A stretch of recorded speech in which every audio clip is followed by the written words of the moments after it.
네, 그럼 여기서 바로 국민의힘 선대본부의 입장을 들어보겠습니다. 이준석 대표를 강하게 비판해온 분입니다. 김경진 상임공보특보 연결이 돼 있습니다. 나와 계시죠? 예, 안녕하십니까, 김경진입니다. 네, 반갑습니다. 근데 이게 선대본부의 입장이라기보다도 예. 선대본부에 몸 담았던 김경진 공보특보 단장의 개인 의견이다, 이렇게 전제를 하고 말씀드리겠습니다. 알겠습니다. 윤석열 후보가 의원총회장에 갈 수 있다, 이런 얘기가 들리던데 혹시 가는 게 맞나요? 글쎄요, 제 개인 의견으로 보면 의원들의 토론이 완벽하게 끝날 때까지 후보께서는 밖에서 기다리시다가 토론이 끝날 시점에 가시는 게 맞을 것 같고요. 예. 후보가 아무래도 임석해 있으면 혹시 또 의견을 피력하는 데 있어서 여러 가지 또 의원들께서 뭐 여러 가지 다양한 고려를 하실 수 있어서 제가 볼 때는 중간에는 참석을 안 하시는 게 좋을 것 같고, 네. 다만 이제 이준석 대표가 참여했던 것은 본인에 대해서 소명할 게 있으면, 할 말씀 있으면 하시라라는 차원에서 오시라고 한 거니까 이준석 대표가 거기 있는 것은 당연하지만 후보께서는 토론이 끝나실 때까지 안 가시는 게 좋겠다는 게 제 의견입니다. 예. 자, 의견을 말씀하셨는데 윤석열 후보가 의총장에 간다면 어떤 얘기를 할 거라고 보세요? 그건 모르겠습니다. 근데 의원들이라고 하는 것은 어쨌든 한 분 한 분이 헌법기관이고 국민들에 의해서 선거로서 직접 선출된 분들 아니겠습니까? 그래서 한 말씀 한 말씀이 굉장히 큰 의미를 가지고 있기 때문에 의원들의 총의가 모아진 것을 후보께서는 그대로 받아들이시는 것이 좋다라는 의견입니다. 네. 당내 다수가 오전 상황까지 보면 이준석 대표의 백의종군을 바란다고 했습니다. 이 대표가 물러나야 되는 이유 결정적으로 뭐라고 보십니까? 얼마 전에 김용호 국회의장께서도 SNS에 긴 글을 남겼는데요. 이준석 대표의 본질은 지금 야당의 당대표입니다. 그리고 지금 현재는 대통령 선거 기간 중이니까 야당이라고 하는 것은 집권 여당의 실정을 비판하고 국정의 감시, 견제 기능을 해야 됩니다. 그러면 야당의 당대표는 이 야당 역할에 가장 핵심되는 역할을 해줘야 되는데 집권 여당의 실정과 문제점을 지적하는 말씀은 이준석 대표께서 단 한 번도 안 한 것으로 지금 제가 기억을 하고 있고요. 단 한 번도요? 오히려 현재 대통령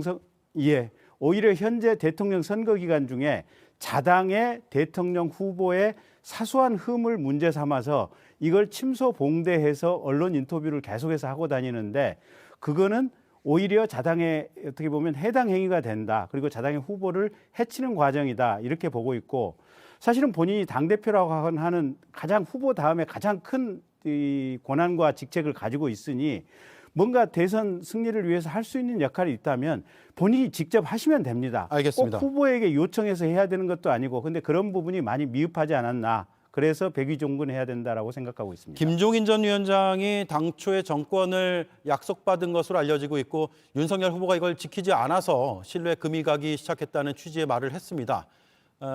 김경진 특보는 양쪽이 틀어진 책임을 이준석 대표에게 돌리고 있는데 그렇다면 후보의 책임은 없다는 뜻입니까? 이제 이렇게 보시면 되겠죠. 어제 이제 후보가 이게 대국민 발표를 할 때 김종인 총괄선대위원장에 대해서 여러 가지 이해를 갖추고 마지막 순간까지 존경의 의사를 피력을 했습니다. 그래서 그런 차원에서 이해를 해주시면 좋겠고요.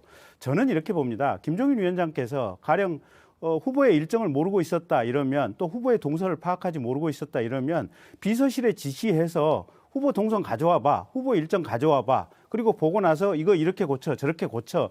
이렇게 구체적인 지시를 했으면 본인이 총괄 상임 선대위원장이니까 선거 캠프의 모든 사람들이 그걸 따랐으리라고 봅니다. 예. 근데 제가 아는 한 김종인 위원장께서 그런 구체적인 지시라든지 이런 절차들이 과연 있었을까 이런 문제가 있기 때문에 조금은 어쩌면 이 김종인 위원장님의 말씀하고 달리 본인의 어떤 지도 능력에 대해서는 뭐 설왕설래할 부분이 일정 정도는 있지 않을까 싶고요. 근데 분명한 것은 당내 경선 과정에서도 많이 도와주셨고 지금 저 개인적으로도 김종인 위원장님에 대해서 존경과 감사함을 가지고 있는데 본인이 조금 적극적으로 좀 업무 처리하는 게 부족하지 않았나 하는 아쉬움은 있습니다. 예.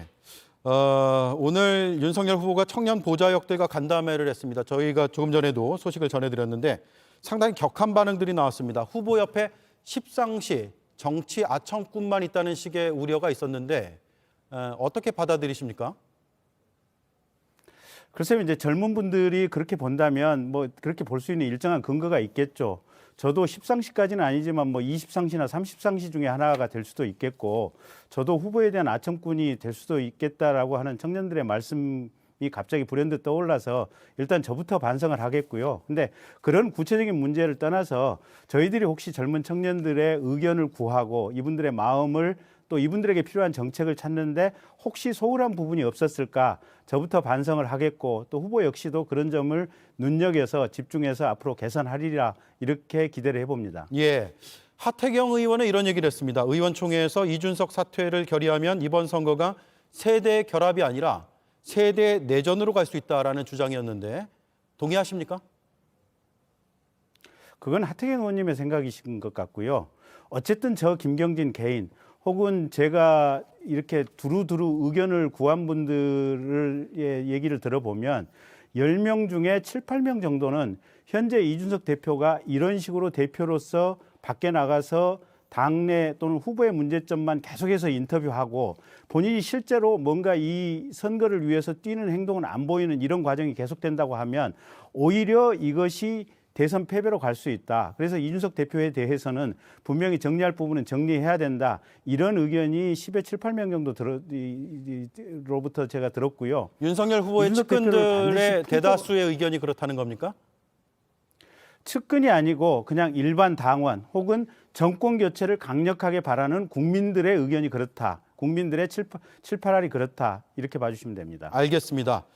오늘 말씀 여기까지 듣겠습니다. 지금까지 국민의힘 선대본부 김경진 상임공보특보였습니다. 고맙습니다. 감사합니다.